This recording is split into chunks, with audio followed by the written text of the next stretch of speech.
Having houseplants is a fantastic way to bring the outdoors in, especially this time of year.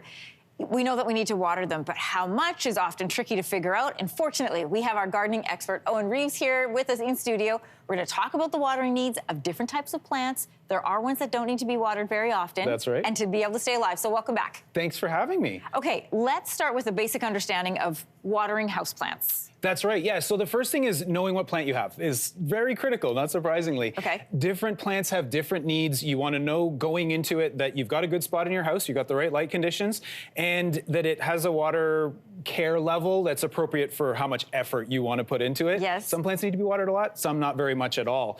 The pot that it's going in is really, really important. I actually like leaving them in the grower pot, the one that it came in at the shop. There's drainage in it, and it's the right size for the plant. Okay. It's really important not to put a small plant in a big pot. Soil stays too wet, not a good situation. Okay. The other thing is using the right soil. If you've got a cactus, it takes a different kind of soil than if you were growing a Boston fern. Okay. So you want to know which kind of plant, how much water it holds is really the critical part of that. So some plants like a lot of sand, others none at all. So identifying that is really, really important. It's more complicated than you think it would be. But once you get it home and once you get that established, then it really comes down to watering. And you've made this easy for us. You sectioned off these plants into 3 categories. Yeah, that's right. And I'm gonna start here with these 3 where these are 3 Mesangiana cane. So these are very, very common, come in a zillion colors. And these 3 are all watered differently. Oh. One of them is way too dry.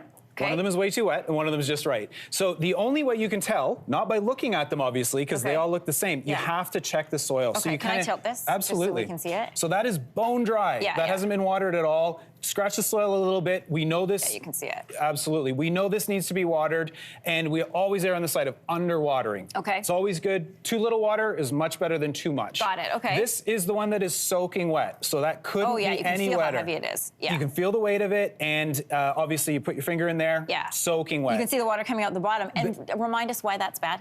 It will cause root rot. So the plant will literally, the roots will rot away, and it will die very quickly. This is the Goldilocks. This is just right. Yeah, this is just right. So this one is a little bit of moisture, but that's right. So you can't always tell by looking at them. Check the soil with your finger. Oh, and can I also just point out, and I know it makes sense because you're a gardening expert, but how nice all your plants look. There's no, you've deadheaded everything. They're beautiful. Yeah, tidy them up a little bit. They had to be television ready, right? That's true.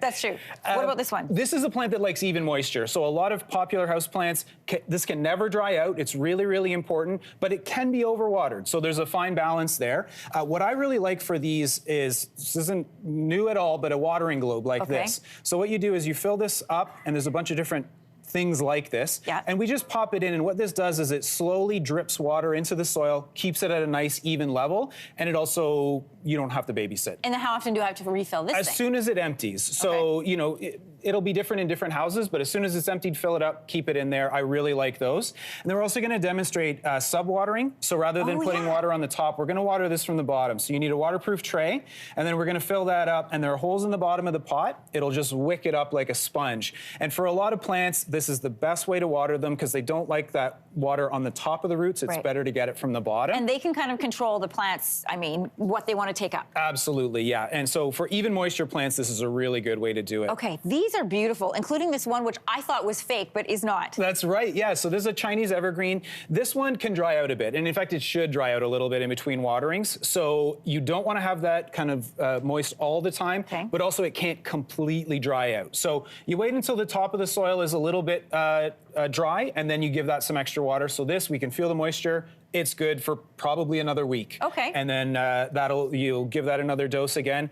And can I ask a quick question? Of course. How much water do I put in if I'm watering once a week? Do I want to see water sitting on the top? No, basically never. So honestly, I would put a little splash, see what happens, and then the other thing you want to check is this has got a saucer in the bottom. Ah, okay. So if the saucer has water in it, then you got to make sure to take the water out of it, because that's how you can end up with overwatering them. So make sure the excess water is gone. If the water goes right through, you're probably good. What is this really cool plant? Yeah, that is called a sago palm, and it's actually not a palm, even though we call it one. But this is a plant that likes really infrequent watering. It should basically completely dry out in between, because this stubby thing here holds on to water. Okay. It's kind of like a succulent, even though it's not.